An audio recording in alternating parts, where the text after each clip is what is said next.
Everyone in this room, at some point, there arose some desire to begin your spiritual search. And that's a beautiful point. And it's a mystery. And it's awesome. And it is full of promise and full of warning. But one thing that the spiritual search does is it begins to point out the traps of the material world. Beginning with the body, the traps of the body, and identification with the body. And the enormity of that, the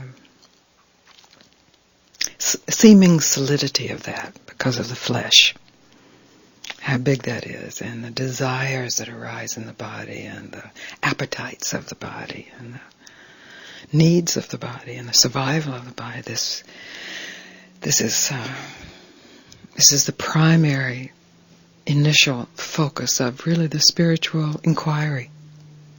And it's essential, this has to be faced head on. This is really facing death.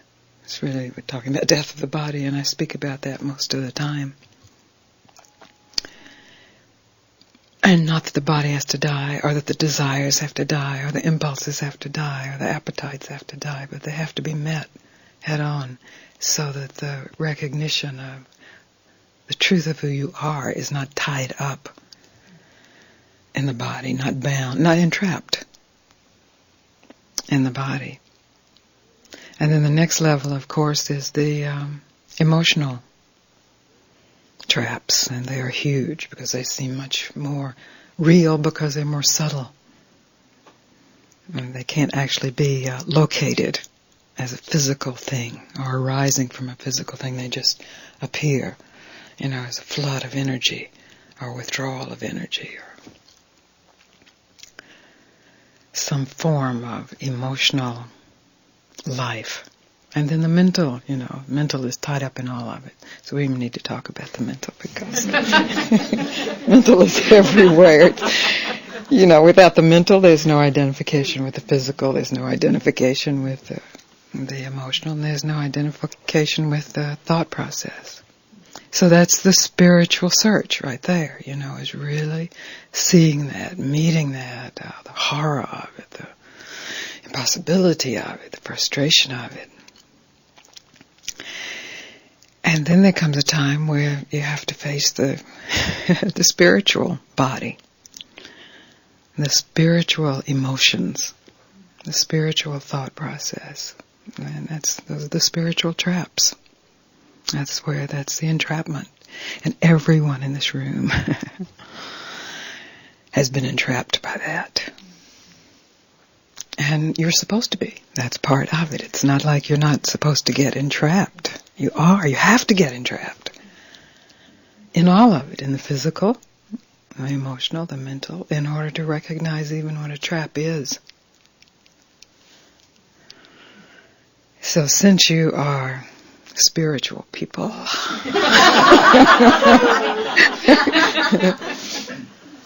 and that's a beautiful definition at the beginning. It's a way of separating yourself from the following of the materialistic, physical, emotional, mental plane. It's a way of saying no. And so this is really the crux of what I have to say. It's perfect at the beginning. It's not a trap at the beginning. It's a door to freedom. It's like, yes. And then it's a trap. Whatever it is. And the sweetest trap and the hardest traps to meet are the spiritual traps. Because they're the good ones.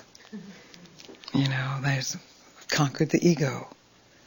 I'm almost enlightened, or I am enlightened. Or there's no ego here. I'm empty. I'm happy all the time. Or the reverse of that. I'm not enlightened yet. I'm not empty. I'm entrapped. That's the trap. Those are the jaws of the trap. I am not.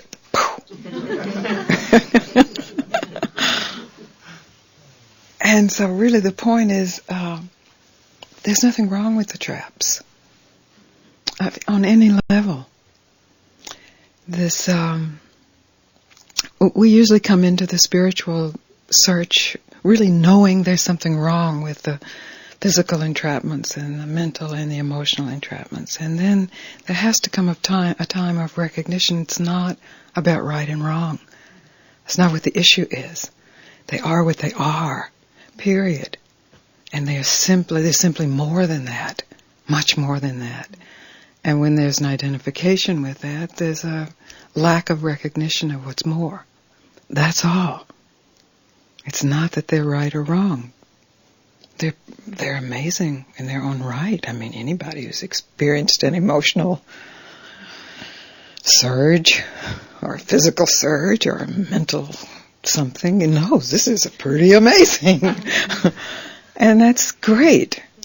The dilemma, and it's a paradoxical dilemma, and that's why it sometimes appears that I have to talk in a circle and to come right back to it, because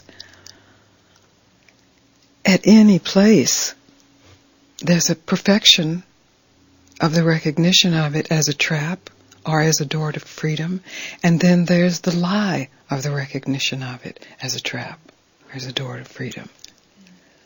So when we get into the spiritual realm, the so-called spiritual realm, let's call it that, without being bound to that term.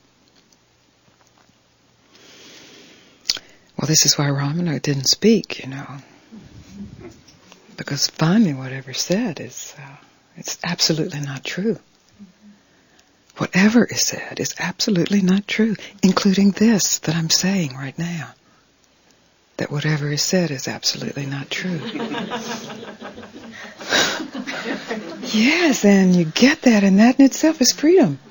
But if you don't get it, it's like you want to get it. And that's the bondage. So if in a moment of really being willing to tell the truth, you can see where you are tied up in something that's said or not said or felt or not felt, or realized and not realized, just in telling the truth about that, then in that moment there's choice. Not even to get out of the trap, or to change it, or to be bigger than it, but to just recognize that right here, right now, is the point of inquiry. This is where inquiry occurs. It doesn't occur in some abstract place or state. It occurs right now in this moment. It's not necessary any other time. It's not an issue. It'd be absurd to be walking around, who am I, who am I, who am I? As we know, people have done that. I mean, that's the trap of religion. The Advaita religion.